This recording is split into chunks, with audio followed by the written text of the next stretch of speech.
स्थित संस्कृति भवन से प्रकाशित होने वाले राष्ट्रधर्म के संपादक के तौर पर अटल जी ने अपनी जिंदगी की पहली नौकरी की। राष्ट्रधर्म राष्ट्रीय स्वयंसेवक संघ की ओर से प्रकाशित मासिक पत्रिका है। अटल जी ने राष्ट्रधर्म के पहले संपादक के तौर पर 3 साल तक काम किया। कहीं न कहीं उसी वक्त से अटल बिहारी वाजपेयी का लखनऊ से बेहद करीबी रिश्ता बन गया। श्रद्धेय अटल जी, पूज्य दीनदयाल उपाध्याय जी, उन्होंने मिलकर के 31 अगस्त 1947 को राष्ट्रधर्म का पहला अंक लखनऊ से निकला और हम कह सकते हैं कि अटल जी के सामाजिक जीवन की शुरुआत इस राष्ट्रधर्म से हुई। राष्ट्रधर्म के बाद अटल जी लखनऊ से ही प्रकाशित पांचजन्य के संपादक बने। पांचजन्य राष्ट्रीय स्वयंसेवक संघ का मुखपत्र है।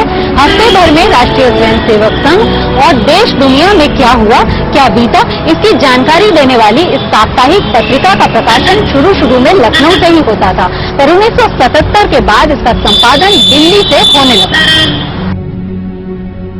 अटल बिहारी वाजपेयी ने पढ़ाई तो राजनीतिक शास्त्र में की, लेकिन पेशा पत्रकारिता का अपनाया।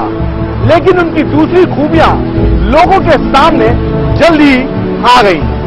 एक कवि और एक बेहतरीन राजनेता के तौर पर पूरी दुनिया में उनकी चर्चा होने लगी। टूटे हुए तारों से टूटे वासंती स्वर पत्थर की छाती में उड़ाया नवांकुर झरे सब पीले पात, कोयल की खुकरात प्राची में अरुणिमा की रेख देख पाता हूँ, गीत नया गाता हूँ। से बने उसके बाद लोकप्रिय बने ऐसी बात नहीं। तो लोकप्रियता उनकी अपोजिशन के लीडर के रूप में ही हो गई थी। अति संवेदनशील व्यक्ति रहे, इसलिए कवि हुए, और अति संवेदनशील व्यक्ति होने के कारण तो इतने प्रभावशाली और इतने लोकप्रिय नेता हुए। हर आदमी की अपनी अपनी एक खासियत होती है। कोई कवि होता है, कोई लेखक होता है, कोई फिल्म अभिनेता होता है, कोई राइटर होता है, कोई राजनीतिज्ञ होता है, पर अटल जी में सारे गुण विद्यमान है एक साथ।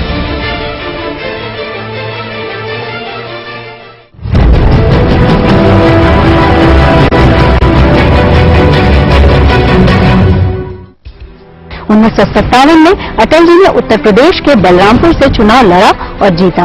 वैसे तो इस चुनाव में अटल जी को 3 क्षेत्रों से चुनाव लड़वाया गया था, लखनऊ, मथुरा और बलरामपुर। लखनऊ में अटल जी चुनाव हार गए, मथुरा में उनकी जमानत भी नहीं बची, लेकिन बलरामपुर में अटल जी का साथ दिया और यहां से वो चुनाव जीत गए। इसके बाद 1962 में दोबारा अटल जी ने बलरामपुर से चुनाव लड़ा, लेकिन इस बार उनको सफलता नहीं मिली। बावजूद इसके एक बार फिर 1967 में अटल जी ने बलरामपुर को अपना चुनाव क्षेत्र बनाया और एक बार फिर यहीं से सांसद बने। 1968 से 1973 तक भारतीय जनसंघ के अध्यक्ष रहे अटल बिहारी वाजपेयी और इसी दौरान यानी 1971 में उन्होंने अपना चुनाव क्षेत्र भी बदला। उन्होंने उत्तर प्रदेश के बलरामपुर की जगह अपने जन्मस्थान यानी मध्य प्रदेश के ग्वालियर को अपना चुनाव क्षेत्र बनाया। 1955 से 1977 तक अटल जी संसद में भारतीय जनसंघ के नेता भी रहे और यही वो पूरा वक्त था जब अटल जी की साफ सुथरी राजनीति की छाप देश के फलक पर गहरी होती चली गई।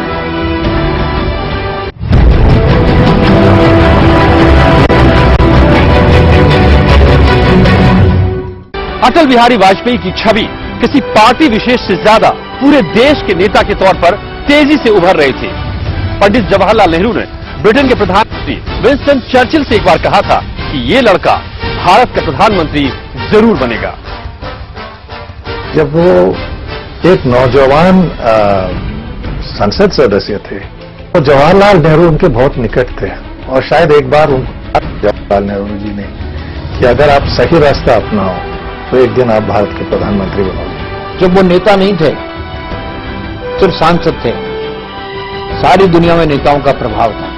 बुल्गानेव, क्रुश्चेव, जॉर्ज बुश, केनेडी, ये सब नेता, सुभाष टीटो, पंडित जवाहरलाल नेहरू, उनके सामने अटल जी बहुत छोटे थे, परंतु सारे नेता उस समय भी अटल जी का लोहा मानते थे। तो हमारी छोटी सी पार्टी थी, 2-4 MP थे, परंतु अटल जी की वास्तवता, उनका बोलना, उनकी दूरदर्शिता, ये सब का है।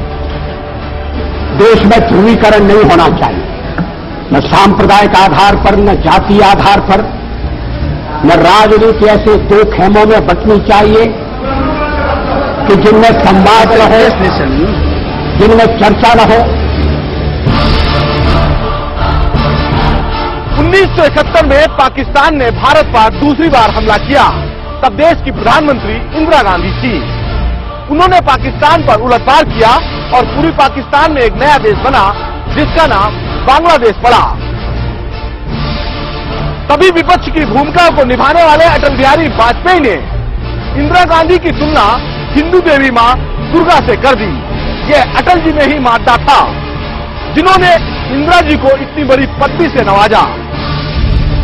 जब श्रीमती इंदिरा गांधी 1971 की बात है, जब बांग्लादेश की जीत हुई तो अटल जी ने अपने भाषण में दुर्गा से तुलना कर दिया इंदिरा गांधी का।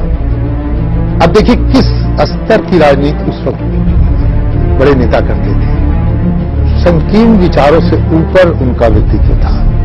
भारत पाकिस्तान युद्ध के बाद अगर इंदिरा जी की तारीफ करी तो सबके सामने खुलकर करी।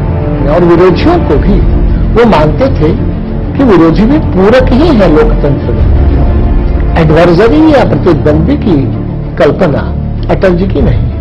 मुझे एक बहुत पुराना किस्सा याद है। जब हम लोग 1 नंबर फिरोज शाह पर रहते थे, मैं अटल जी दोनों रहते थे। उनको कुछ खरगोश पाल रखे थे उन्होंने, तो दोपहर में कहीं वो खरगोश खुला रह गया और धूप से बेहोश हो गया। अटल जी आते ही खरगोश को देखा, अरे इसको क्या हो गया? गर्मी लगती, इसको लू लगती। पानी डाला, पानी पिलाया, उसने अंतिम सांस ले ली। अटल जी बड़े व्यथित हुए। वहीं अपने लान में एक छोटा सा गड्ढा खुदवाया, उसको लिटाया, उस पर मिट्टी डाली, धूप डाली और गंगा जल छिड़का। अब मेरे मन में ऐसी छापड़ी, जो आदमी एक प्राणी मात्र के लिए इतना द्रवित हो सकता है, उसकी खूबियां क्या होंगी।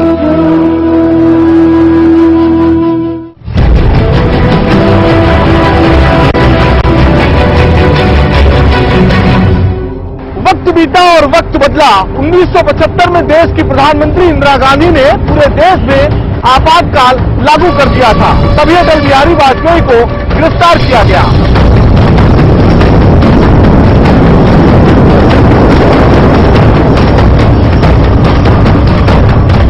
अटल जी को उनके बेहद करीबी राजनेता लाल कृष्ण आडवाणी के साथ गन्नौर स्थित सेंट्रल जेल में रखा गया। लोकतंत्र खतरे में हो तो फिर व्यवस्था कैसी होगी, ये प्रश्न गौण हो जाता है। जब सारा देश जेल खाना बना दिया गया तो फिर और कोई रास्ता नहीं था कि सबको साथ ले। दोनों ने वहां 2 साल का वक्त काटा, जहां पर उनके साथ कई जातियां भी की गई। मेरे मन में एक विचार उठा कि कभी मुझे संयुक्त राष्ट्र संघ में जाने का मौका मिला। अब आप देखिए, पड़े जेल में, हालत खराब, अस्पताल जैसी स्थिति थी, वह ख्वाब देख रहे थे। सोचा कि भाई कभी यूनाइटेड नेशन जाने का मौका मिला तो मैं हिंदी में बोलूंगा। अटल जी का शरीर भले ही जेल की चहारदीवारियों में कैद था, लेकिन उनका मन स्वतंत्र था। शायद यही वजह है कि उन्होंने जेल में रहकर भी कविराज जैसी कुंडलियों की रचनाओं को जन्म दिया। नजरबंद नेता किए जिनकी नजरें तेज, नजरबंद नेता किए जिनकी नजरें तेज, नजर न लग जाए कहीं नजरों से परहेज, नजरों से परहेज उतारो नजरें जिनकी, नजर मिला के पानी पानी नजरें जिनकी, कह दी कविराए नजरबंदी नजराना, तेरी नजरें सीधी ले जाती जेलखाना। 1977 में जब इंदिरा गांधी के आपातकाल की आंधी छटी तो पूरे देश में एक ही लहर थी, जयप्रकाश नारायण की। जेपी के एक आह्वान पर पूरा देश कांग्रेस को सत्ता से उखाड़ फेंकने के लिए तैयार बैठा था। 1977 में जनता पार्टी की स्थापना की गई, जिसमें भारतीय जनसंघ का बाद में विलय कर दिया गया। अटल बिहारी वाजपेयी जनता पार्टी के संस्थापक सदस्यों में शामिल थे।